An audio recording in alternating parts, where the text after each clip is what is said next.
Hello, good afternoon and welcome to Midlands Today with me, Nicola Beckford. The funeral has taken place in Coventry of Bailey Atkinson. The 20-year-old was stabbed to death in Walsall on January the 28th. 9 people have been charged in connection with his death. Bob Hocknell reports. Hundreds of family and friends turned out at Canley Crematorium to pay their respects to Bailey Atkinson this morning. The 20-year-old grew up in Coventry, but had moved to Walsall, where he was stabbed in an attack in the town centre 2 months ago. Bailey was a keen motorcyclist. Before today's service, some of his friends rode their bikes up and down the road outside in a tribute to him. Many of the mourners came outside to watch. There was a significant security operation. Diversions were set up to help the funeral service go ahead smoothly. Mourners were asked to wear blue, Bailey's favourite colour. His family have described him as kind-hearted. Tributes from his mum, girlfriend and other family members were read out at the service. More than £2,000 has been raised in his name to pay for a bleed kit to help potential stabbing victims. A legacy from a young man who'll be missed by many. Bob Hocknell, BBC Midlands Today, Coventry. Well, almost 7,000 crimes involving blades were recorded in our region last year, the most outside of London. According to one expert on the issue, carrying a knife is as normal to young people as carrying a mobile phone. Anton Noble, who escaped a life of crime and now works to keep youngsters off the streets, runs a series of youth clubs in Coventry. He's been speaking to our correspondent, David Lum. This is where I used to hang around from age of 13 all the way up to around 17, 18. There used to be about 15 of us. A lot of fights happen with other areas. Issues happen when you got a lot of members, and when you got members in your group or gang that's got enemies, their enemies come your enemies. These days I help people escape gangs, but it's not easy. Youth culture and the cost of living crisis seems to be drawing more young people to drugs and knives. I'm on the way to one of the youth clubs we have set up in Coventry. I believe every young person believes that everyone is carrying a knife now, so they believe it's only normal to carry a knife, just like carrying a mobile phone. I saw videos of a young person that got stabbed and there was no remorse. The people came out the car to take pictures of the young person as it like a trophy. Last year, almost 7,000 knife crimes were recorded in the West Midlands. That's more than any other region outside of London, and a 30% rise on the year before. A 17-year-old boy is in hospital with serious leg injuries after being stabbed in Coventry city centre. A 16-year-old boy has been charged with murdering a teenager who was stabbed to death in Birmingham. Stabbed after going out to play football. Lots of stabbings aren't reported, but yeah, the streets do know about them. Even young people with no connections to gangs are scared to travel because of the historical postcode rivalries. There's young people that need to get a bus to go to their family's house or work placement, but if it has to go through an area that is known that they're gang culture and they don't like their area, they don't want to go. This is the main hall where all the activities are mainly based. With funding from the police, this is one of the 3 youth clubs we run in Coventry.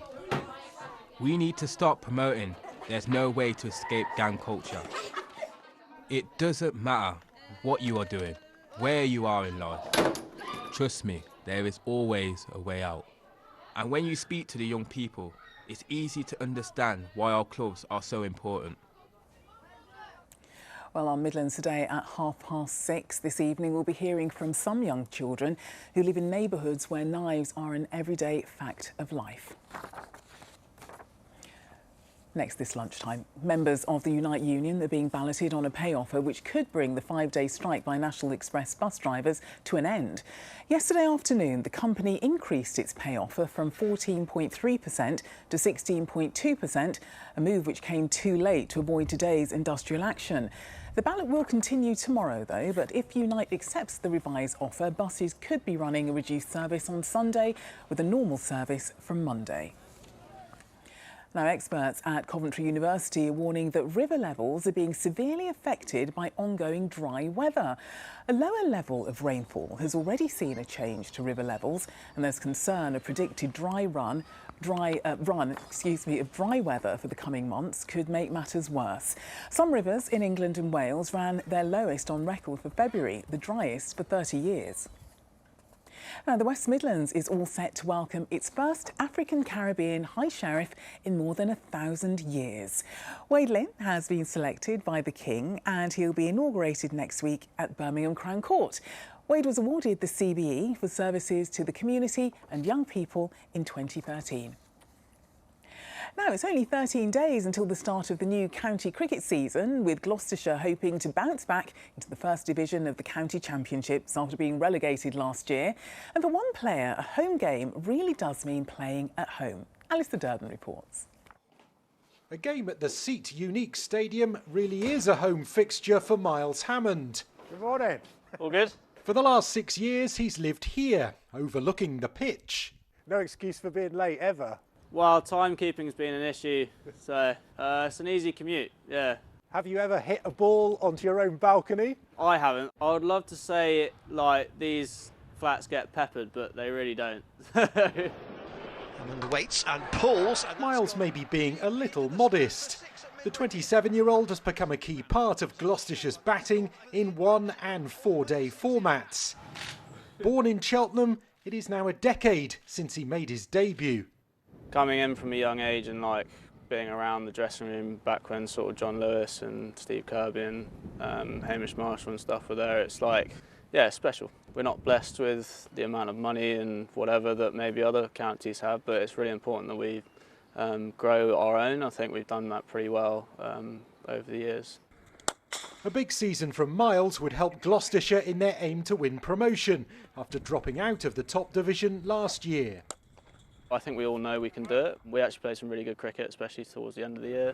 And it just showed where we needed to improve, what the standard was, and a great learning year. Just take a lot of confidence from it, at the same time as knowing that we've earned some good days, I think, after some hard graft. They start with a game away to Glamorgan, before Gloucestershire and Miles come home to face Yorkshire. Alistair Durden, BBC Midlands Today. Right, time for a look at the weather now with John Hammond.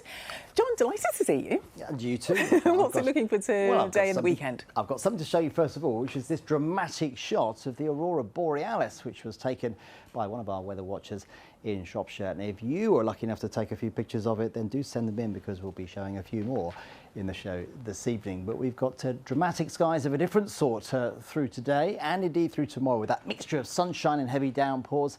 We'll be dodging those downpours over the next 24 hours. But yes, some interesting skies. Chillier by Sunday. You can notice a difference.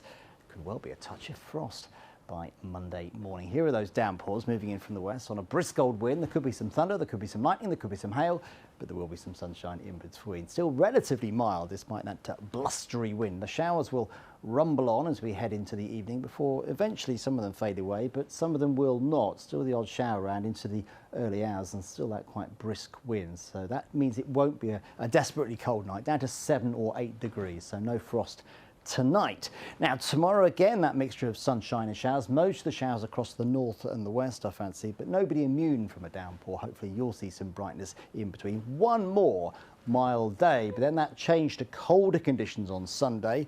Hopefully it'll brighten up eventually by Monday, but we'll see a touch of frost to start the new week. Nicola. You say frost, but look at that 16 on Thursday. Yes, the signs of spring.